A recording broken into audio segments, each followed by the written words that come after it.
Togo, Conseil supérieur de la magistrature, a-t-on aussi remis le compteur des membres à zéro, publié le 2 décembre 2022 par Miadjormi, le président qui semble un esprit nouveau au sens juridique du terme et non politique. Le reste des membres du Conseil supérieur de la magistrature, CSM, n'a pas effectué sa mue pour se conformer au texte que l'institution s'est donné. Encore 9 mois et les magistrats admis dans ce conseil auront bouclé un 3e mandat illégal et contraire aux normes. Si au moins, ils avaient été remarqués par leur utilité durant les 3 ans et 3 mois supplémentaires au cours desquels ils ont continué à toucher des cachets, on comprendrait. Avec le récent mouvement au sein de la magistrature, doit-on se dire, place bientôt à de nouveaux visages au CSM. Depuis plus de 3 ans et bientôt 4 mois, l'illégalité perdure au sein du Conseil supérieur de la magistrature, à l'exception du nouveau président qui, à la faveur d'actes peu vertueux couplés à l'âge consacré pour la retraite de son prédécesseur,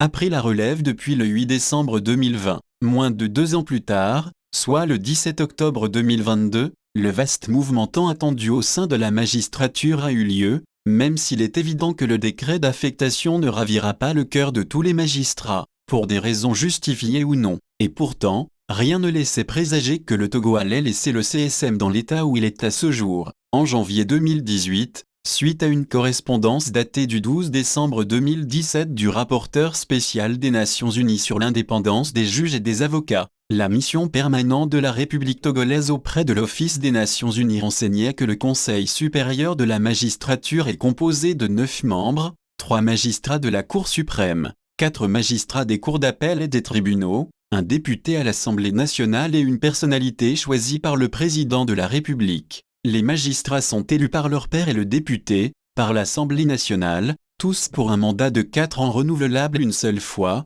peut-on lire dans les réponses de la mission permanente. Le mandat des membres a expiré depuis août 2019, sauf pour le nouveau président. C'est dans cette situation de mandat expiré que des juges ont été sanctionnés. L'un d'entre eux a eu le courage de dénoncer l'illégalité de ceux qui l'ont condamné. Il pourrait en être de même si aujourd'hui, un autre magistrat devrait comparaître devant le CSM actuel. Un nouveau bureau en téléchargement, un esprit sain dans un corps sain, dit-on. Les affectations tant attendues ont finalement eu lieu le 17 octobre dernier. C'était le préalable au renouvellement des membres siégeant dans l'instance chargée de la sélection, la désignation, la promotion, le transfèrement, la suspension ou la révocation des juges. Désormais, plus grand-chose n'entrave la formation du nouveau conseil devant acter la fin du 2e mandat qui était devenu trop élastique. De nouvelles têtes sont donc attendues, mais il faut reconnaître que tous les magistrats membres du bureau actuel ne sont pas des parangons de vertu. 2 juges viennent d'être lourdement sanctionnés pour corruption,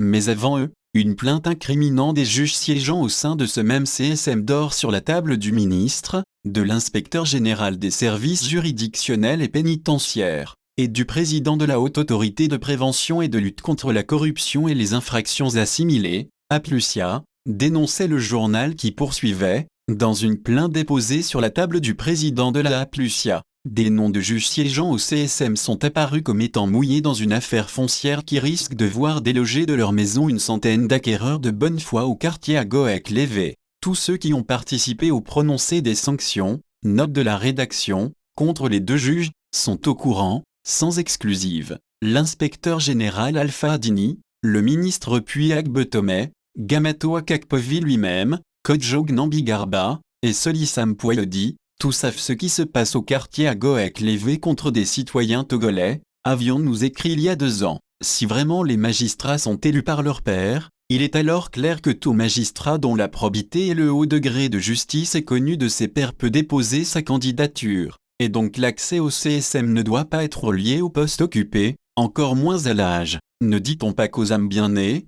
la valeur n'étant point le nombre des années, il est connu qu'il existe des magistrats dont la moralité ne souffre que d'un excès d'évidence, tout comme il en existe qui, du haut de leur titre, traînent des casseroles toutes plus bruyantes les unes que les autres. Le temps semble venu pour qu'enfin le CSM reflète l'image que doit renvoyer la justice togolaise, dynamique, juste, impartiale et en laquelle le citoyen redonne confiance. Le nouveau président doit y veiller. Une sagesse juive dit, l'épée apparue dans ce monde à cause du retard de la justice. Le CSM a le devoir de rattraper ce retard. Gotsonka.